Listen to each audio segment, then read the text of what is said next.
Hello and welcome to the Gaggle Web Challenge, and if necessary, destroy media narratives. I'm George Szamuely. With me today, of course, is co-founder of the Gaggle, Peter Lavelle. So, Peter, yesterday, something quite extraordinary happened.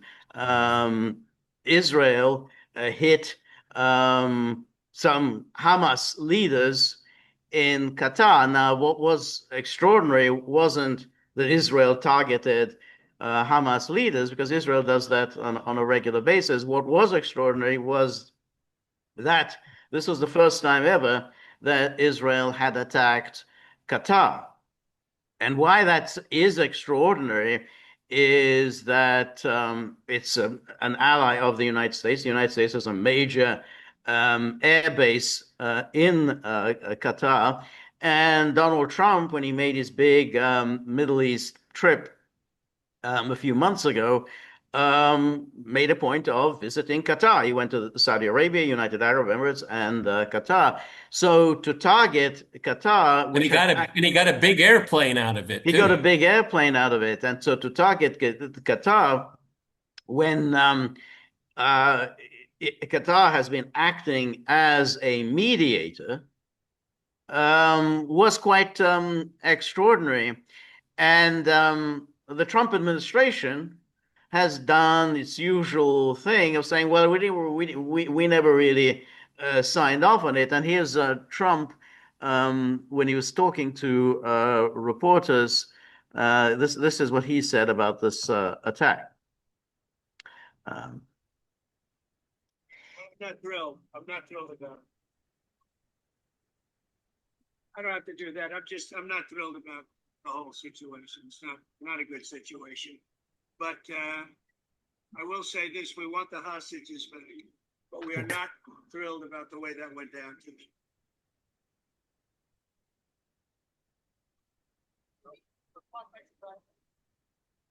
I'm never surprised by anything, especially when it comes to the movies. I'll be giving a full statement tomorrow, but I will tell you this: I was very unhappy about every aspect. And, we got to get the hostages back. But I was very unhappy about the way that went down. so he's very George, unhappy. I'm sorry, a broken man, a broken man. Well, This, the, the, yes, but this is, of course, very interesting because we've had experience of this in the past.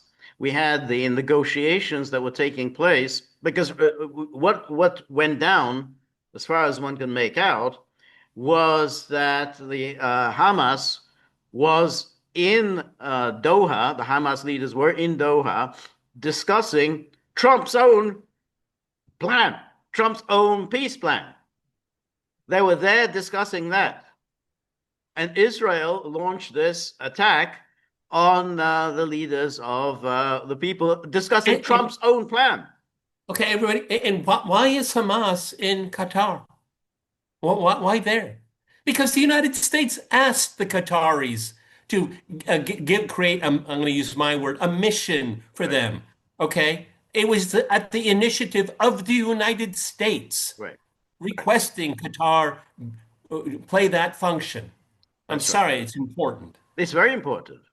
And why this somehow reminds us of what happened in June when Iran was ostensibly negotiating with the United States, and there was a meeting scheduled in Oman between the Steve Witkoff and Aragi, the Iranian foreign minister, and then Israel struck Iran. And the United States, initially, through the message that was sent out by Marco Rubio, was saying, well, we had nothing to do with this. Absolutely nothing to do with it. Came as a completely out of the blue for us. And then within a few days, Trump joined in, and Trump openly boasted that the whole thing had been a ruse and that Israel and the United States had colluded in And he said as late as last week or 2 weeks ago that this was all done for Israel. He said that on American media. that's right. He did. So yesterday there was a statement issued by the read out. No, it's not. This is it. Read out by the Caroline Levitt, and this is what she said. It said, this morning, the Trump administration was notified by the U.S. military that Israel was attacking Hamas, which unfortunately was located in a section of Doha, the capital of Qatar. Unilaterally bombing inside Qatar, a sovereign nation and close ally of the United States, that is working very hard and bravely, taking risks with us to broker peace, does not advance Israel or America's goals. So that it sounds strong, and then read it, and then they have the next statement. However, eliminating Hamas, who have profited off the misery of those living in Gaza, is a worthy goal. So that's a little confusing. You said something in one sentence, the next sentence you're undercutting it. You can't condemn and condone at the same time, everybody. Exactly. Then he says, President, so also remember how they're framing it. We were notified by the U.S. military of this attack. So not Israel. So that's the story. That's the claim that they're making. It wasn't Israel that notified us. We were notified by the U.S. military about this impending attack. Then he says, President Trump immediately directed Special Envoy Witkoff to inform the Qataris of the impending attack, which he did. The president views Qatar as a strong ally and friend of the United States and feels very badly about the location of the attack. George, can I just ask me? Everybody knows I'm not a military man, but it is the American, if this story holds water. Well, the United States has one of its largest bases in the world in Qatar. It can see everything going on in the world everywhere. Right. It has that kind of technology. Why didn't the U.S. military call the Qatari military and say, you got incoming? They don't have that kind of capacity. They don't have that right. Right. That's right. That's right. So in fact, but I think as becomes clear in some of the later stories, there was a deliberate stand down. In other words, they made clear to the Qataris that nothing is happening. In other words, there was a kind of a radio silence, and Qataris didn't know what was going to hit them. So Qataris are kind of pissed off. They say, we never got any kind of a warning. Sorry to beg the point, but I mean, I thought maybe I'm wrong here, but isn't it at least implicit? I would imagine it's explicit, but let's just go with implicit, that the base there is also to protect Qatar. So, I mean, if they see right. Military forces, lethal forces coming towards Qatar, isn't it the United States kind of obligated? There's also another obligation. If there's immediately the U.S. Military says there's an Israeli attack coming, how about Trump immediately getting onto the Israelis and say, call this attack off? He did that before with Iran. You remember when he did that with Iran, when the Israel, as is its wont, in the last minutes before the ceasefire was to go into effect, they were going to dump just about everything they had on Tehran, and Trump got on the phone and told Netanyahu to knock it off. So there was nothing here. There was no attempt to tell Israel not to do this. Again, I don't want to sound naive here, but I mean, isn't it kind of implicitly understood that, hey, we have a military base there. We have some kind of security guarantees here. There are negotiations. They're talking about the president's plan, ceasefire plan. I mean, I don't buy anything coming out of the White House here. None of it makes any sense. No, it really doesn't. And then it says President Trump wants all of the hostages and the bodies of the dead, and he wants this war to end now. And then it says President Trump also spoke to Prime Minister Netanyahu after the attack. So it's after the attack.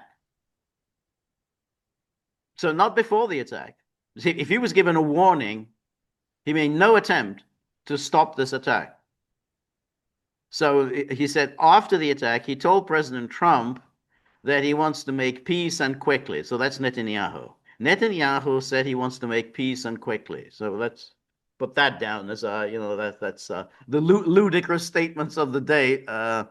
And President Trump believes this unfortunate incident could serve as an opportunity for peace. So that means it was a good thing. So it's a positive. It's an opportunity for peace. On something like this, I would like to see quotation marks, please. Well, this is the spokesperson. Oh, this is a readout. This is a readout from Caroline Levitt. Okay. She's reading this out. So in other words, this passed when we assume Trump looked at the statement before she read it out in the news conference yesterday. Got it.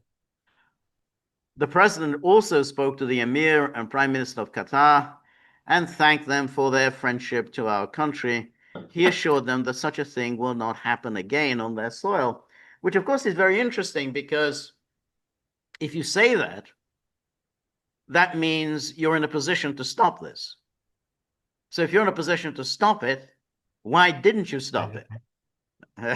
So it will not happen again. So therefore, and this is what's always interesting. I mean, if Trump wanted to stop anything, he could stop it. I mean, how are we supposed to believe the president also spoke to the Emir and the Prime Minister of Qatar and thanked them for their friendship to our country? Come on. Right. No. Exactly. This is what friendship get. And I'm going to do a program on this tomorrow. This is what friendship with the United States gets you. Well, that's right. And then Trump then sent out a truth, which was more or less the same thing. And even the choice of words says here, this was a decision made by Prime Minister Netanyahu. It was not a decision made by me. So that's echoes of Marco Rubio's statement. This was Israel. We had nothing to do with it. It's not a decision made by me. Unilaterally bombing inside Qatar, a sovereign nation, close ally of the United States that is working very hard and bravely taking risks with us to broker peace, does not advance Israel or America's goals. However, eliminating Hamas, who have profited off the misery of those living in Gaza, is a worthy goal. I immediately directed Special Envoy Steve Witkoff to inform the Qataris of the impending attack, which he did. However, unfortunately, too late to stop the attack. Too late.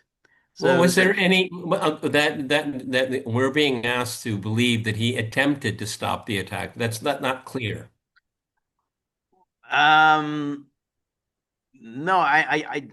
it is unclear. I think he's saying that, yeah, but yes, I did want this attack to be stopped, but by the time I got on the blower to he didn't, it was already too late.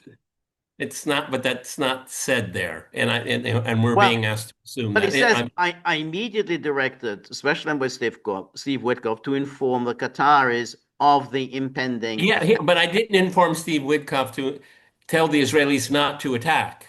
No, he doesn't say that. No, you're absolutely right. He doesn't say that. Nor did he tell the Israelis to stop the attack. Because if you say to inform the Qataris of the impending attack, Qatar by itself doesn't have the capability of stopping this. I mean, to tell Qatar, you're about to be attacked. What's that going to do for you? You're going to get attacked. I mean, it's only the United States that has it in its power to stop the attack.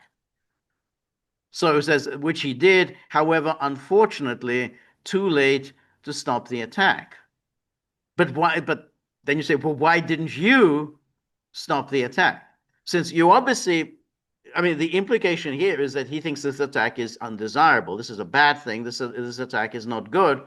And that the United States wanted to stop the attack, but for some reason didn't do anything to stop the attack, but wanted to do so. Unfortunately, too late to stop the attack.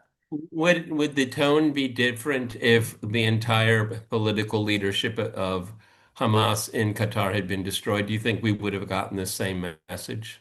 I don't think so. Well, that's a good point. How can you regret something after the fact? Okay. Oh, I'm going to really feel bad about this later. Oh, it's going to be a bad after. That's not how morality works. Logic even No, works. no. The problem, but let's say, all right, let's say, let's go with if you go with the Trump story. Let's say the Trump story is, oh, Israel didn't give us a heads up. We found out very late in the day that Israel was about to hit Qatar. I got on the phone to Witkoff. Witkoff got onto Qatar. It was too late to do anything. Very, very sorry. Now, let's say that, all right, let's say that that's the sequence of events. Then you ask, okay, what are you going to do about it now? Will Israel be punished in any way? I mean, since Israel Exactly. basically did something that you thought was highly undesirable and did it without consulting you first because he was attacking an ally of yours, and so you think, common courtesy would be to consult the boss before he does something like this. Are there any consequences for Israel? And suddenly, of course, there are no consequences for Israel. Yeah, and remember, let's again, the sequence of events. It was the U.S. military that informed the Yep, White House, right. not Israel. Yeah, no, that's right. No, it wasn't. No, it was the Israel. Oh, I mean, so Netanyahu, he took a break from his corruption trial. It was all photographed and filmed in Israel to order this attack, not warning the Americans whatsoever. So Netanyahu, again, is forcing Trump to eat humble pie and clean up after his mess. Right. This is a pattern. It is a pattern. But now, but the real question now is going to be this: um, was this really like Iran? With these phony negotiations, and the administration well knew that an attack was coming, and maintained this facade. Oh, with these negotiations making progress and whatever, and then the attack took place. And initially, oh, it had nothing to do with us. And it turns out that the United States was involved from the start. So that's the issue here, because the story that's coming from Israel is that, yeah, we gave the Americans a heads up. We told them in advance. Now, that's the story from them. We don't have to believe anything the And the Israelis say, and but that's the the story that the Israelis are making. and the Qataris are contradicting the Trump Yeah, administration as well. that's exactly right. So there he just continues. Yeah. Oh, the prime minister told me he wants to make peace. And then he says, I have directed Secretary of State Marco Rubio to finalize the defense cooperation agreement with Qatar. Thank you for your attention to this matter. What is the? I'm sorry, go back. I know we have very little time today, but what does this mean to finalize the defense cooperation agreement with Qatar? What's it worth after?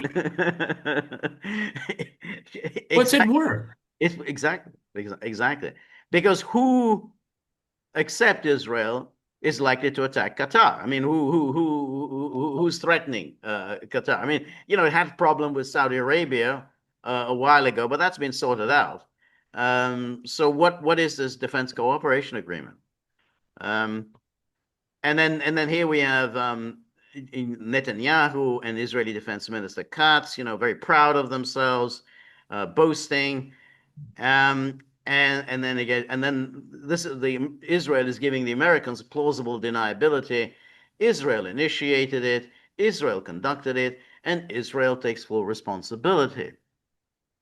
Um, and and then this is five, but now it's clear that it was not successful because we have five killed in Qatar, not from the leadership, and the one that they were after, which was son of Hamas, this Khalil al-Hayya, he was not killed, but his son was.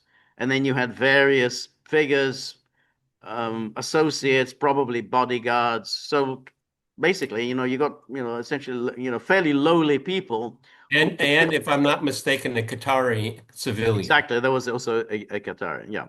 But here was this Katz guy who, in May, threatened Khalil al-Hayya to, threatened basically. That says, Khalil Hayya and all their partners in crime, you are next in line. So that was it. That was it. The threat was made good, and they made the attack on Qatar, which is acting as a mediator.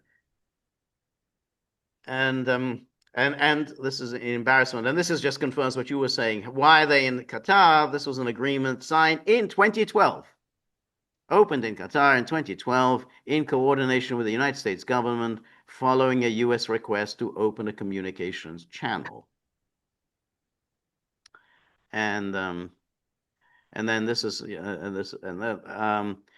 but here, during a visit to Qatar last week, so this is a story from 2023. During a visit to Qatar last week, U.S. Secretary of State Antony Blinken warned the Gulf state about its close ties with Hamas, whose Doha office doubles as the main residence of its self-exiled leader, Ismail Haniyeh. So Blinken goes there and starts issuing warnings to Qatar, even as Blinken and the Biden administration continue to make use of Qatar as a mediator.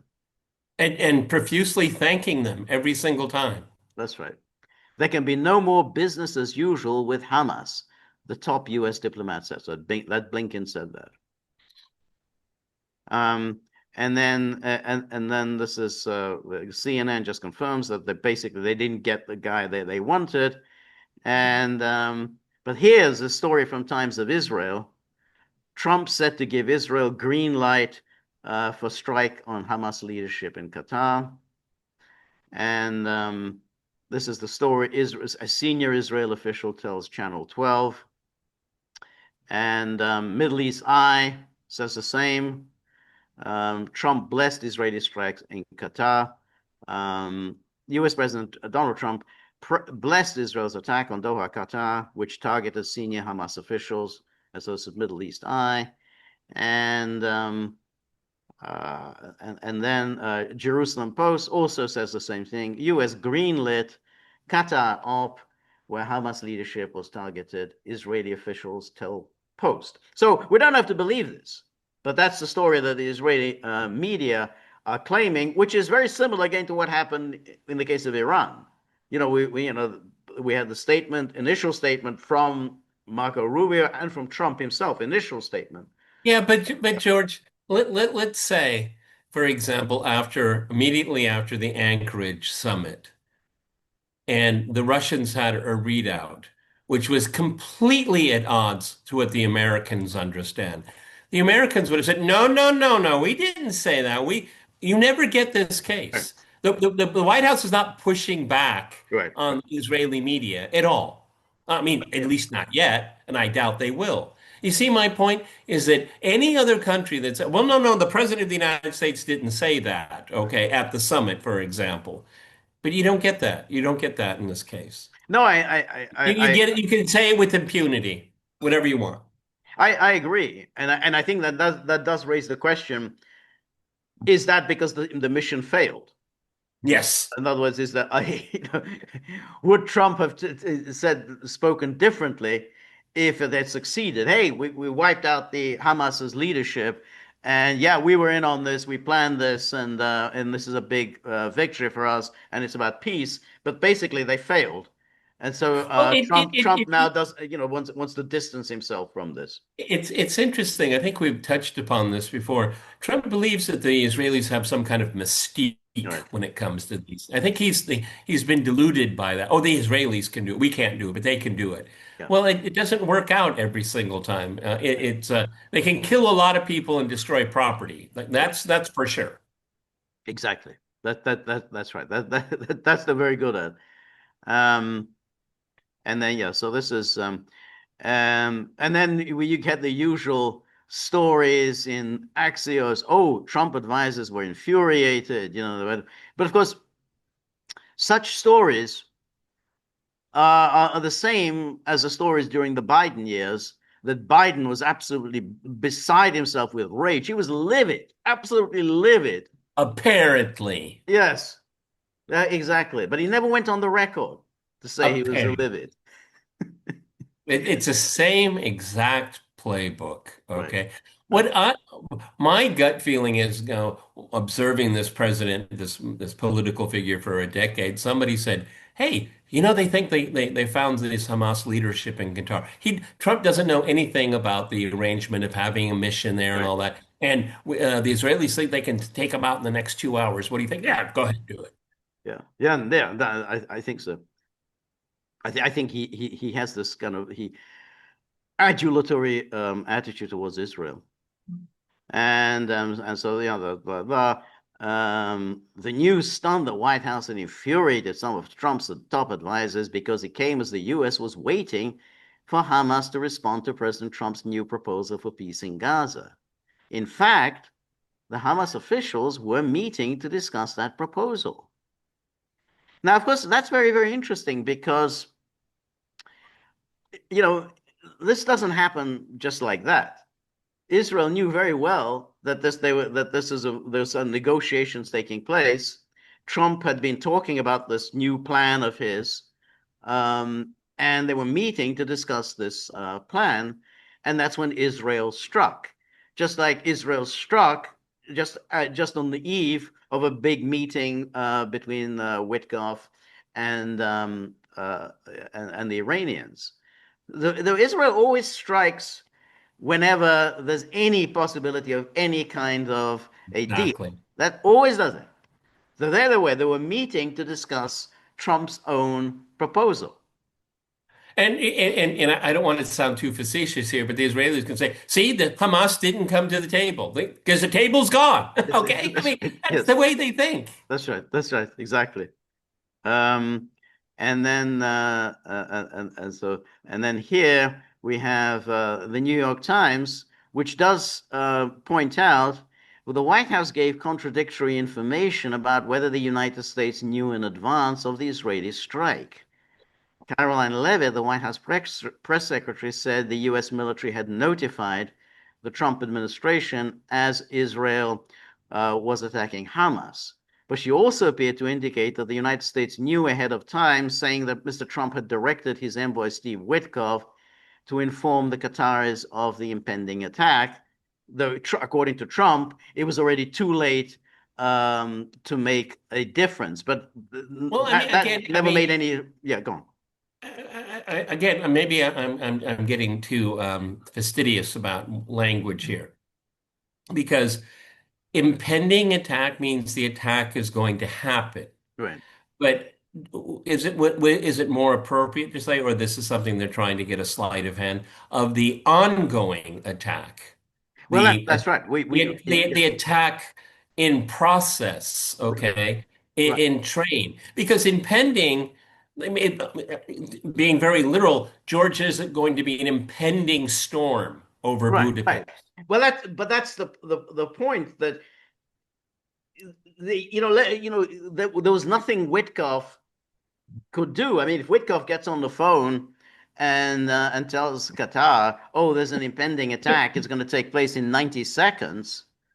What exactly is Qatar supposed to do? I mean, yeah, he's the bearer of bad news. Amir, it's kind of like the president of in Dr. Strangelove, Dimitri, I got some bad news. Okay? Yeah, that's right. So you don't really have anything. So the point is, the only person who could have made any difference at all was Trump.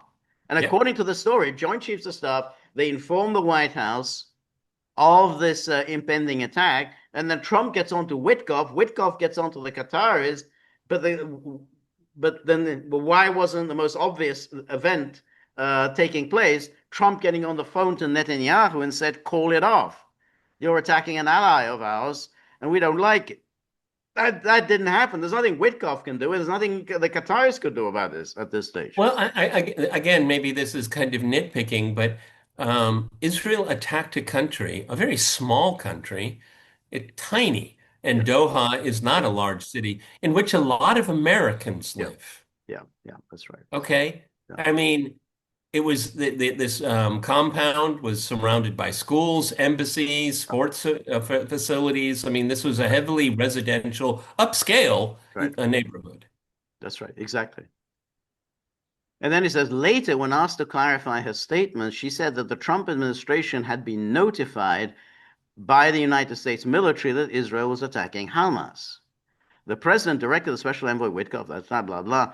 And then we have a Qatari foreign ministry spokesman, Majed Al-Ansari, said the country had not received a U.S. warning ahead of the strike. So they're denying even that small thing, that even though they couldn't do anything about it, they did not receive a warning ahead of the strike. The statements being circulated about Qatar being informed of the attack in advance are baseless, he said. The call from a U.S. official came during the sound of explosions caused by the Israeli attack in Doha. So you can hear all the explosions. Oh, by the way, Israel is going to be attacking you. Oh, it's already happening. Oh, well. Well, I have to wonder if Mossad was tapping the phone line and they're slapping their knees. Can you hear that? Can you hear that? Okay. The cynicism. That's right. That's right. So, but I think the crucial point I think here is that I think if you go with the Trump story, the official story, it shows absolute contempt on the part of Israel for the United States. So that's one story. Basically just Netanyahu just really absolutely doesn't. He gave a news conference yesterday in the U.S. Embassy in Israel. I've never heard of an Israeli prime minister giving a news conference in the U.S. Embassy. I mean, it's like, well, I own this place. I'm in charge here. So either that or the United States and Israel were colluding, as they were in the case of Iran, which does, if that's the case, then I don't know. I mean, is Qatar going to continue? I mean, why would it continue acting as a mediator? It looks like just before we convened, Qatar, at least as of 45 minutes ago, said it will continue mediating processes, but not this one, not on Gaza and not with Hamas. But because Qatar very much prides itself, it's built up a lot of capital as being an intermediary for a lot of different, I think even involved in what's going on in Ukraine. So, but not on this one. This is, when you showed Trump at the top of this, my immediate reaction here is a broken, humiliated man. Humiliated. And I think absolutely humiliated. It completely humiliated because he poses as a tough guy. As a tough guy. I'm a tough guy. Everyone respects. Everyone in the world respects the United States. No, they see you as the United States as owned by Israel. I mean, why would anyone respect you? You do whatever this little country, a dependency of yours, whatever they tell you to do. They treat you with open contempt. I mean, they're just going by your story, your claim. We don't even have to go through any, speculation. Just according to your story, you look like a right bloody fool. I mean, almost can't They were imagine going being to treated in this discuss way. Trump's plan, his plan. No plan, yeah. And so what does this mean? The genocidal activities of the IDF continues in Gaza. That's what this was all about, because there are no negotiations right now. Okay, and the United States is, it's a combination of bad faith, lack of a spine, and just being totally, co-opted into this vision for the Middle East, which is catastrophic for everybody concerned. I mean, so what is that base in Qatar supposed to do, George? I have no idea. Well, what's the point of it? What's the point of it? Yeah. I'm sure it's a pretty penny to keep up every single year. Yes. Just absolute humiliation. And just another example where, to invoke the disgrace Anthony Blinken, the rules-based order. Well, just you dug another few feet into the ground on it, okay? I mean, but of course, what was interesting, what we'll see is how these Gulf countries start assessing where they are. I mean, such a, at the expense of their local populations and their own pride, they've hooked their wagon to U.S. security guarantees. Well, what are they worth, George, they're worth now? nothing. For all of them. But they don't really have much of a choice. I mean, they're now completely stuck with the United States. So they don't really have anywhere to go. I mean, that's they made their bed and now they have to lie in it. Yeah, all this time you've had very little respect, very little dignity. 25, 30 years ago, there used to be an Arab front that doesn't exist anymore. You've Remember the gone along with boycott? one, Remember the oil embargo? exactly, but that was 50 years ago. So since then, you've taken one humiliation after another, and now you don't really have any option. So you've taken another humiliation, and you can huff and puff and denounce Netanyahu as Sure. the Qatari prime minister did yesterday. Oh, he's a narcissist, he's a criminal, and blah blah blah. But that's it. All right, Yeah, sticks and and, so sticks and stones. yeah, and all that rhetoric is not going to stop Israel from doing it again. Of course it's not.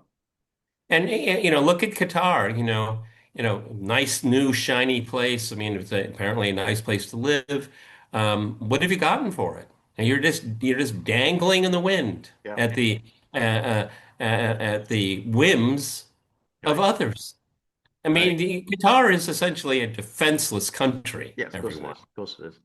But I do think just when we finish this, the idea of the rules-based order, the rules are you hit the negotiators. That's a There very you go. interesting one. Oh, I'm going to steal that for tomorrow, George. So I'm going to steal it. those are the I love rules. that. Yeah, I love that's it. right. Yeah. They think, well, that's odd. Well, if you hit the negotiators, how do you get to an agreement? Don't you need the negotiators to get to an agreement? Well, maybe we don't want an agreement. That's why you hit the negotiators. So, Yes, and the U.S. will clean up the mess in aisle number 4 every yeah, single time. He, exactly. he wants to be a strong man. Man, talk about an incredibly shrinking person. Yeah. Okay. Absolutely. Yeah. All right, everybody. We wanted to make sure we got this out because it's profound what's going on right now, and we'll be watching very closely what happens next. Yeah. This is The Gaggle with Peter George. We're on local, so please go to thegaggle.locals.com. I don't. Oh, there are the dogs. The dogs are here. This is Wednesday. We'll reconvene on Friday, and don't forget Monday at 10 o'clock Eastern time we have our live stream. Exactly. And so remember, if you like the gaggle, please like, share, and subscribe. See you soon. Bye bye.